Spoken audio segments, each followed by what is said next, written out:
मोनिका, अभी तक आटा परात में ही निकाला हुआ है, अगले साल गूंथ कर रखोगी क्या? बस हो गया मम्मी जी, बस गूंथ कर फ्रिज में ही रखने जा रही थी। ठीक है, रोटी बन जाए तो मेरे कमरे में ही दे जाना, मैं जरा टीवी पर अपना पसंदीदा नाटक देख रही हूँ। जब देखो ये घर के काम निपटाते रहो, ये काम वो काम, जैसे मैं कोई मशीन हूँ जिसे सारा दिन चलाते रहो। मोनिका, रोटी सेक ली या नहीं? ला रही हूँ मम्मी जी। ये लीजिए। दाल में नमक बड़ा कम डाला है, जरा नमक भी ला दे। मोनिका, मेरा लंच पैक हो गया तो वो दे दो। दे रही हूँ, हो गया, बस एक डिब्बे में सलाद डालनी रह गई है। मोनिका, जरा एक कप चाय बना देती बेटा। जी पापा जी, अभी लाई।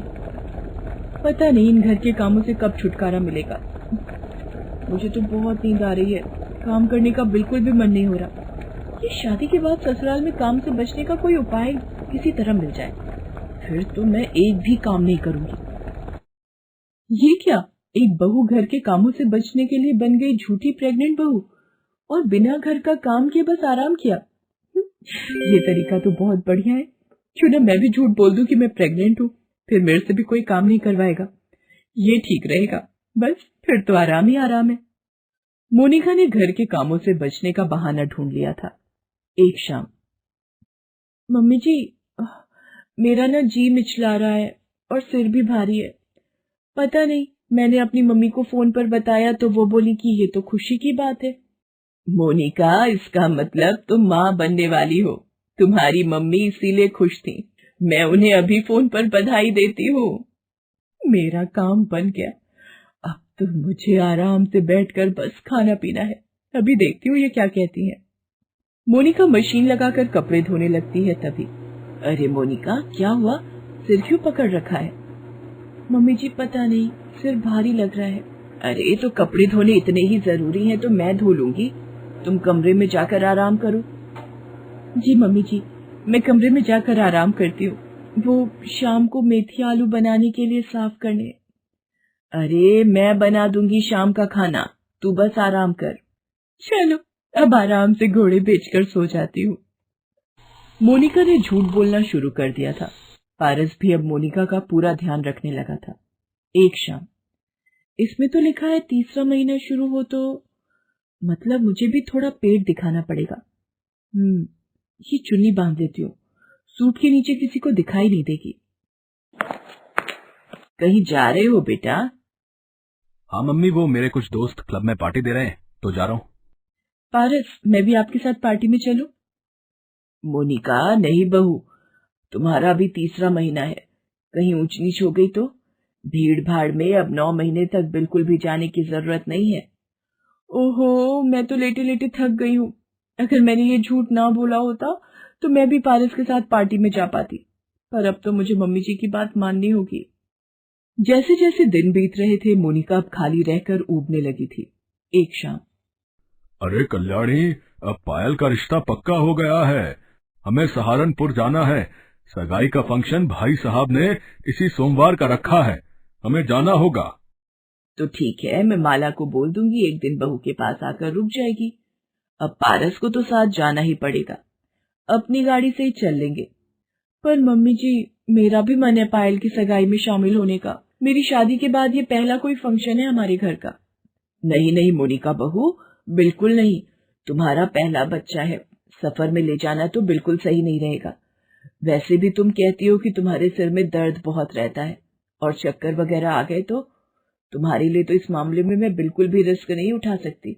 तुम घर पर ही रहकर आराम करो, फंक्शन में हम सब चले जाएंगे और तुम अपनी बहन माला को बुला लेना, वो तुम्हारे पास रुक जाएगी।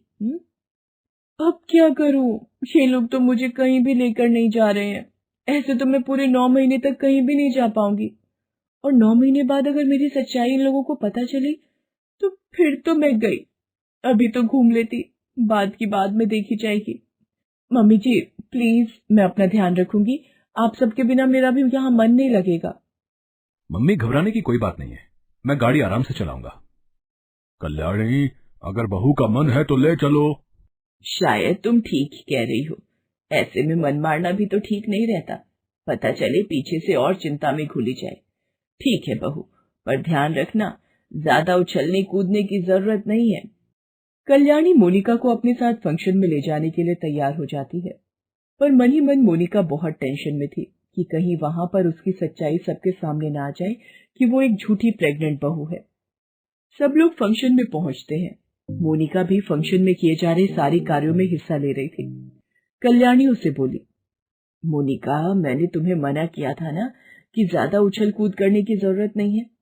तुम बार बार डीजे पर क्यों जा रही हो जब तुम्हें पता है कि तुम्हें डांस नहीं करना है?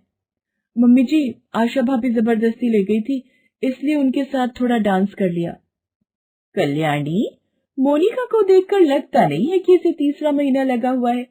ये तो ऐसे उछल कूद कर नाच रही है मानो कुछ है ही नहीं। अरे भाभी, कितनी बार तो इसे समझाती हूँ कि शुरू शुरू में थोड़ा ध्यान रखने की जरूरत होती है, पर आजकल के बच्चे मानते ही कहाँ हैं। क्या करूं, ये लोग तो मुझे अच्छे से एंजॉय भी नहीं करने दे रहे। इस झूठ की वजह से मुझे कितना परहेज रखना पड़ रहा है। अब आशा भाभी के साथ डांस करने के लिए जाऊंगी तो फिर मम्मी जी मना करेंगी। क्या करूं? सोच रही हूँ फ्रूट सैलेड खा लेती हूँ, थोड़ा दिमाग ठंडा हो जाएगा। मोनिका, ये क्या कर रही हो? तुम पपीता खा रही हो। तुम्हें पता भी है पपीता तुम्हारी सेहत के लिए कितना हानिकारक है। एक गर्भवती महिला को पपीता नहीं खाना चाहिए। मम्मी जी, मैं तो बस थोड़ा सा फ्रूट खा रही थी। मुझे इस बात का पता नहीं था कि प्रेग्नेंट लेडी पपीता नहीं खाती है। पता नहीं 9 महीने तक तुम्हें क्या क्या समझाना पड़ेगा, तभी मैं तुम्हें इस फंक्शन में नहीं ला रही थी। मोनिका भाभी, जरा इधर आना, मुझे आपसे कुछ काम है। ये पपीता खाना छोड़ो और जाओ, पायल तुम्हें आवाज दे रही है, शायद उसे कोई काम होगा। पायल रुको, मैं आती हूँ। मोनिका जैसे ही पायल के पास जाने लगती है, अचानक चक्कर खाकर गिर जाती है। मोनिका बहू, क्या हुआ? पारस के पापा, जल्दी आओ, मोनिका बहू बेहोश हो गई है।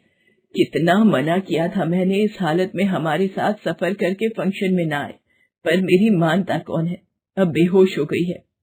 कल्याणी, तुम चुप करोगी? ये वक्त इस तरह की बातें करने का नहीं है। हाँ चाचा जी रुकिए, मैं अभी अपनी फैमिली लेडी डॉक्टर को फोन करती हूँ।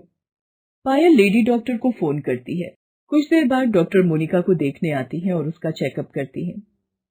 घबराने की कोई बात नहीं है, थकावट से चक्कर आ गया होगा। मोनिका जी का तीसरा महीना चल रहा है, बच्चा और माँ दोनों ठीक है। अब कैसा लग रहा है मोनिका? ये डॉक्टर क्या बोले जा रही है? मैं तो डॉक्टर, क्या मैं माँ बनने वाली हूँ? मोनिका बहू, ये कैसा सवाल कर रही हो? क्या हुआ? कुछ नहीं, शायद इंजेक्शन का असर होगा। मोनिका को थोड़ी देर आराम करने दीजिए, कुछ देर बाद वो ठीक हो जाएगी। अगले दिन सब लोग पायल की सगाई करके दिल्ली वापस लौट आते हैं। देखो, 2 टाइम के बर्तन, झाड़ू पोछा, कपड़े, सब काम तुम्हें ही संभालने हैं। मेरी बहू को कोई भी काम ना करना पड़े, इस बात का ध्यान रखना। कल से काम पर आ जाना। पारस के पापा, ये इतने सारे खिलौने कपड़े किसके लिए? अरे भाई, दादा बनने वाला हूँ, कोई छोटी बात नहीं है। मोनिका, अब तुम अपना पूरा ध्यान रखोगी। मैं ऑफिस से कुछ वक्त की छुट्टी ले लूंगा। मोनिका बहू, मैंने तुम्हारी पसंद के राजमा चावल बनाए हैं और तुम्हारा ये कच्चे आम और इमली खाने का मन था। मैंने सब्जी वाले भैया से मंगवा लिए हैं, वो रोज दे जाया करेगा। हे भगवान, सचमुच माँ बनने का सुख दुनिया में सभी सुखों से बड़ा है। मेरा परिवार मुझे कितना प्यार करता है। मेरी जरा सी तबीयत खराब हुई और सब मेरे आगे पीछे हो लिए। मैं तो झूठी प्रेग्नेंट हुई थी, पर भगवान की लीला भी कितनी न्यारी है, उन्होंने मुझे सचमुच माँ बनने का सुख दे दिया। मम्मी जी, क्या मैं आपको गले लगा सकती हूँ? आज माँ की बहुत याद आ रही है। ये भी कोई पूछने की बात है?